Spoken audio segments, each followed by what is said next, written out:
Old is gold में आपका स्वागत करता हूँ।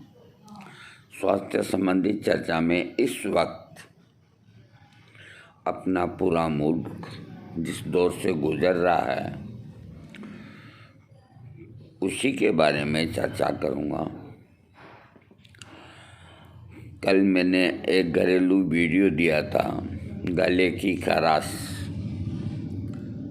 बहुत बढ़िया है वो, मैं खुद कर रहा हूँ और कमेंट्स में भी मुझे मिला कि अच्छा है, कोड़ियों का इलाज है। अब मैं आज आपको, वो तो बाहरी प्रयोग हो गया, अब इसके साथ आज जो लक्षण हैं जुकाम और खांसी के, सबसे पहला लक्षण ये पैदा होता है गले में खराश। अब खांसी सूखी हो या गीली हो या पीली हो या नीली हो, इससे कोई मतलब नहीं। इसकी आयुर्वेद के अंदर सस्ती और रामबाण जो दवा है और हर जगह उपलब्ध है, आप लोग क्यों नहीं काम में लेते? इस चूरन का नाम है सीतोफलादी चूरन। इसको आप अगर चाहें तो 15 मिनट में घर पे बना सकते हैं। मैं आपको इसका तरीका बताता हूँ। 140 ग्राम मिश्री, यहाँ कोई डायबिटीज़ वगैरह अब काम नहीं करेगा, भाई खानी पड़ेगी जिसको। 140 ग्राम मिश्री, 80 ग्राम बंसलोचन, 40 ग्राम छोटी पीपर, 20 ग्राम छोटी इलायची के दाने, 10 ग्राम दालचीनी। बस एक बार में 140 ग्राम मिश्री, 80 ग्राम बंसलोचन, 40 ग्राम पीपर छोटी, 20 ग्राम छोटी इलायची के दाने और 10 ग्राम दालचीनी। ये 1 2 3 4 5 कंटेंट्स हुए हैं। आप न भी बनाओ तो बाज़ार के अंदर डाबर कंपनी का ये बहुत अच्छा आता है सीतोफलादी, और भी फार्मेसियाँ बनाती हैं। तो अगर आप घर पे बनाएं तो ये सब चीज़ें लेकर के मिश्री के पाउडर को छोड़ करके बाकी जो चीज़ें हैं उसे ग्राइंड कर लें। फिर बड़ी मिश्री खरीद रहे हैं तो उसमें कूट कर रख लें। मिश्री बड़ी होती है तो उसको हमामदस्ते में कूट के रख लें। उसके बाद बंसलोचन और पीपर को पीस लें। इसके बाद छोटी इलायची के छिलके और दाने निकाल लें। दालचीनी और इलायची दोनों को पीस लें। अब सभी पीसी हुई चीज़ों को एक साथ एक बर्तन में मिलाएं। इस प्रकार ये चूर्ण तैयार हो जाएगा आपका, और इसे आप बहुत अच्छा प्लास्टिक का डिब्बा या कांच का उसमें भर के रखें। याद रखिए, कोई भी चूर्ण स्टील के अंदर न रखें। ये आपका सीतोफलादी चूर्ण बना बनाया ला सकते हैं। अब जो इसके खास गुण हैं वो मैं बता रहा हूँ आपको। ये कफ रोधक है, एंटीबैक्टीरियल और एंटीवायरल है, एंटी इन्फ्लेमेटरी और एंटी अल्सरोजेनिक और डिटॉक्सिफायर। ये इसके साथ ज्वर नाशक, बुखार को दूर करता है और टॉनिक भी है। ये लिखते हैं कि टॉनिक भी है, यानी कि आपको अगर कोई बीमारी नहीं है, खांसी जुकाम कोई नहीं है, तो एज ए टॉनिक भी आप ले सकते हैं, महीना 2 महीना। देखो ये कैसे काम करता है, मैं आपको बताता हूँ।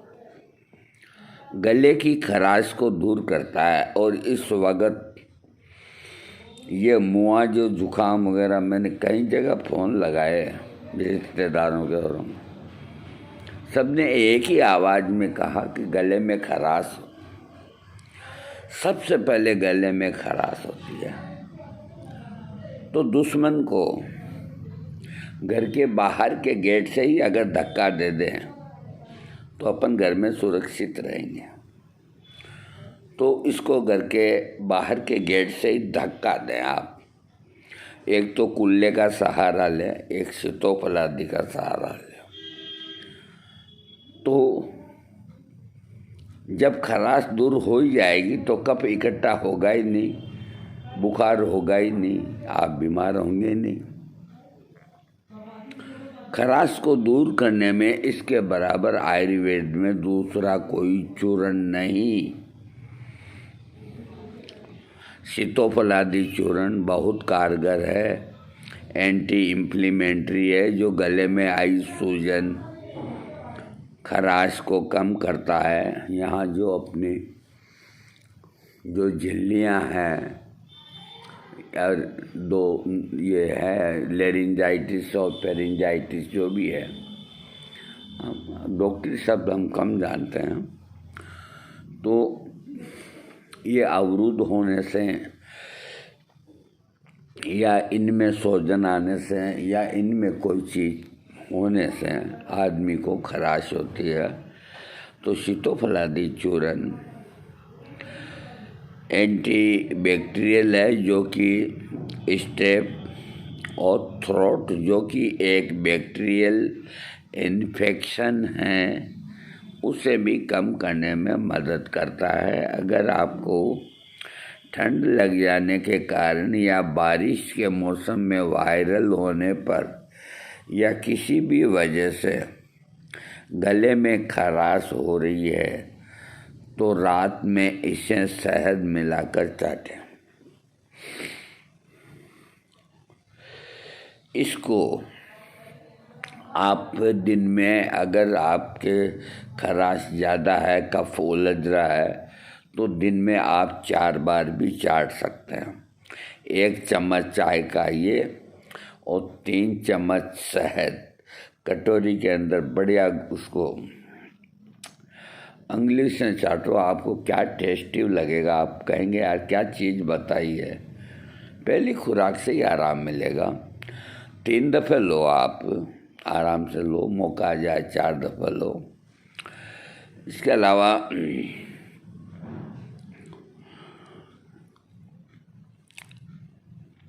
ये सीतोफल आदि जो अस्थमा के पेशेंट है, उनकी खांसी के अंदर भी ये लाभ करता है। उनकी जो सांस की नलियों में सूजन इन्फेक्शन हो जाता है, और बलगम के उत्पादन को कम करने में उसकी मदद करता है। अस्थमा को भी ये कंट्रोल करता है। इस पर भरोसा करें।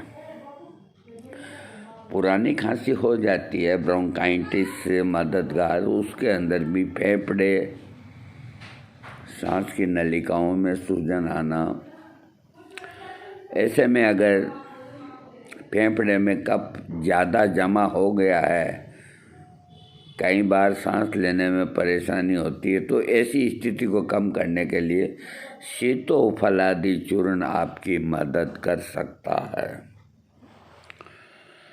और कफ को पिघला कर निकाल देता है। साथ ही इसका एंटी इन्फ्लेमेटरी गुण फेफड़ों के सूजन को कम करता है। एलर्जी को भी ये दूर करता है। कुछ लोगों को सुबह उठते ही छींक आना और आना, इस तरह का जो एलर्जी है, तो नाक बहती है, कभी बंद हो जाती है, तो सीतोफलादी चूर्ण एलर्जी को भी ख़त्म कर देता है। महीना 20 दिन ले लें, वो बिल्कुल ठीक हो जाएंगे। गीली खांसी में भी ये फ़ायदा करता है, सूखी में भी करता है।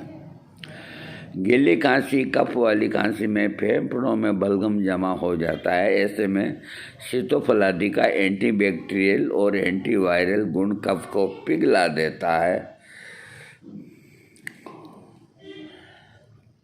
संक्षेप में मैं आपको बताऊं, क्योंकि वीडियो बड़ा बन जाता है। सीतोफलादी चूर्ण में भी काम में लेता हूँ, और मैंने कईयों के औरों के लिए नहीं, मैंने शुरू से डाबर का ही लिया। हालांकि कबीरा खड़ा बाजार में मांगे सबकी खैर, ना काहू से दोस्ती ना काहू से बैर। जबकि और भी अच्छी अच्छी फार्मेसियाँ बनाती होगी, लेकिन मैंने जो यूज में लिया और जो अच्छा है, मैं उसी फार्मेसी का नाम लूँगा। हालांकि मेरी कोई रिश्तेदारी नहीं। डाबर का लाएं आप, घर पे बनाएंगे तो सस्ता बनेगा, इतना कहाँ माथा फोड़ी करो। डाबर का ले आएं। कुल मिला के सीतोफलादी चूर्ण गले की खराश को दूर करके और आपके फेफड़ों में जमा हुआ जो भी कफ है, उन सबको सरलता से बाहर निकाल देगा। और इसका कोई दुष्प्रभाव बॉडी के ऊपर नहीं। 5 साल के बच्चे चाट सकते हैं इसको, उनमें थोड़ा शहद ज़्यादा डाल दें, बाकी बड़े तो ले ही सकते हैं। दिन में 3 बार लें। अगर स्थिति ज़्यादा ही वो हो, जकड़न, कफ नहीं निकलता हो, खांसी आती हो, या आकर के अटक जाता है, जैसे कोई ऐसा लगता है कि यहाँ कोई चीज़ अटकी हुई है, तो इसको लेने से वो अटकी हुई चीज़ वहाँ नहीं रहेगी, भागती नज़र आएगी। दोस्तों, सीतोफलादी चूर्ण सूखी और गीली, इसमें खासियत है जो बता देता हूँ, सब तरह की खांसी को ठीक करती है। ये एक तरह का टॉनिक है। और मज़े की बात ये, इसका कोई साइड इफ़ेक्ट नहीं। मैं अधिकतर वही दवाइयाँ बताता हूँ जिनका साइड इफ़ेक्ट नहीं होता है। हालांकि वासा अवले भी कफ को बाहर निकालता है, लेकिन वो कफ दमे के रोगी का होता है। कंठकारी भी कफ को बाहर निकालती है। 50 ऐसी दवाइयाँ हैं जो कफ को बाहर निस्सरण करती है, लेकिन ये बिल्कुल सेफ है और पक्की है। होम्योपैथिक के अंदर इस तरह की प्रॉब्लम हो तो सेनेगा 30 पोटेंसी दिन में 3 बार आप 1 हफ्ता ले लें, आपका है जो गला क्लियर हो जाएगा और सब ठीक हो जाएगा। सेनेगा के साथ में अड़ूसे से बनी हुई होम्योपैथिक दवा जस्टिसिया 30, वो मिला करके ले लें तो आप उससे भी ठीक हो जाएंगे।